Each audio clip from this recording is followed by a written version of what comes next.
In 1947, a Bedouin shepherd threw a rock into a cave while looking for a lost goat, and accidentally started one of the greatest archaeological discoveries of the 20th century. That discovery was the Dead Sea Scrolls. Today we're covering exactly what they are, who wrote them, what was found, and why this collection of ancient documents changed how scholars understand the Bible itself. If deep dives into biblical history and archaeology interest you, hit subscribe now, because this is one of the most fascinating discovery stories connected to Scripture. Let's start with the basics. The Dead Sea Scrolls are a collection of roughly 900 manuscripts, found in 11 caves near the ruins of Qumran, close to the northwestern shore of the Dead Sea in what is now the West Bank. That first cave, discovered by the shepherd named Muhammad Edh Dib, contains several scrolls wrapped in linen and sealed inside clay jars, a preservation method that, combined with the region's extremely dry climate, is a major reason these documents survived roughly 2,000 years. Word of the discovery spread slowly at first, but over the following decade, archaeologists and Bedouin searchers located 10 more caves in the same area, eventually recovering tens of thousands of fragments. Piecing them back together took decades, and in some cases, full reconstruction is still ongoing today. Who actually wrote them is still debated, but the leading theory connects the scrolls to a Jewish sect called the Essenes, a group many scholars believe lived at the nearby settlement of Qumran itself.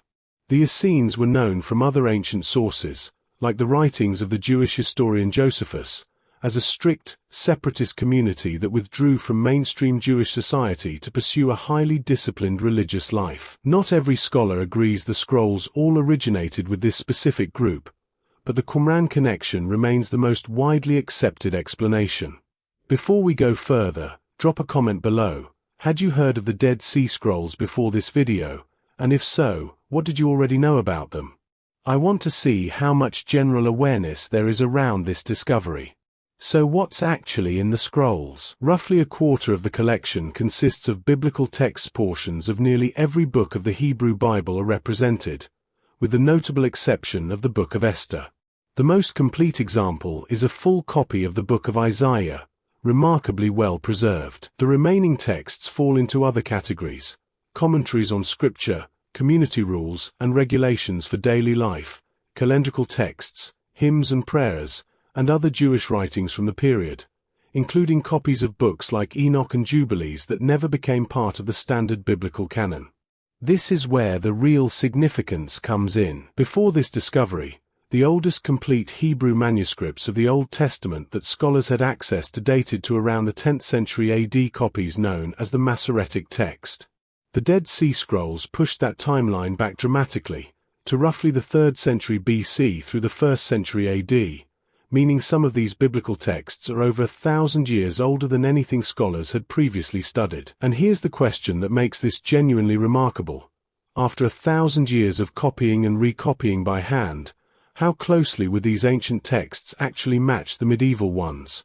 The answer, overwhelmingly, was very closely. When scholars compared the Isaiah scroll to the medieval Masoretic text, the vast majority of the content matched, word for word, with only minor spelling variations and small textual differences in a small percentage of passages.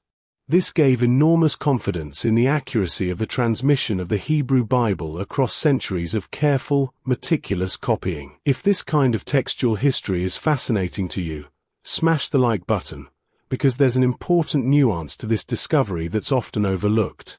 The scrolls weren't a perfect match in every detail. In some places, they revealed variant readings, different from the Masoretic tradition and sometimes closer to the Greek Septuagint translation, or containing unique wording not found in either. This didn't undermine confidence in Scripture. Instead, it gave scholars a much richer picture of how the biblical text existed in multiple related versions during the Second Temple period, before later Jewish tradition eventually standardized around the Masoretic text used today. The scrolls also gave enormous insight into the religious and cultural world Jesus was born into. Documents describing purity laws, messianic expectations, and end-times theology from this community help modern readers understand the broader Jewish context surrounding the New Testament, even though none of the scrolls themselves are Christian documents or mention Jesus directly. Some of the community's own writings describe expectations of a coming teacher or messianic figure, offering a window into the diverse religious hopes circulating in Judea during this period. So here's why all of this matters. The Dead Sea Scrolls didn't just confirm that the Bible had been copied, they demonstrated a level of textual care and consistency across roughly 1,000 years that few ancient documents of any kind can claim. They also expanded our understanding of the diversity of Jewish thought and practice in the centuries surrounding Jesus' life, giving historians and theologians alike a far richer picture of the world the New Testament emerged from. That's really the heart of why this discovery still matters today. It's not simply that ancient scrolls were found in a cave, it's that they gave scholars the closest possible look at how faithfully Scripture was transmitted across the centuries, and how much theological conversation and diversity existed in Judaism just before and during the time of Christ. If today's video helped you understand why this discovery is such a big deal, subscribe and turn on notifications for more deep dives into biblical history like this one. And drop a comment with the word Qumran,